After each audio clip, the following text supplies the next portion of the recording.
Hi, my name is Devra Jacobs. I'm the co-author of the book, A Happy Move, and I'm here to show you some packing tips. Here's a simple tip I learned after cutting myself several times on packing sharp objects from boxes.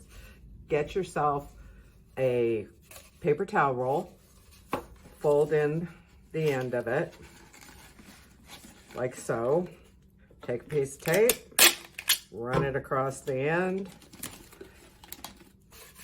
and simply drop your sharp objects into the paper towel roll.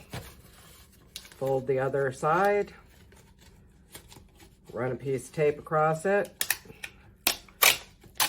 And a very important step to this is be sure and put an arrow going in the direction so when you go to unpack, you know which side has the sharp ends.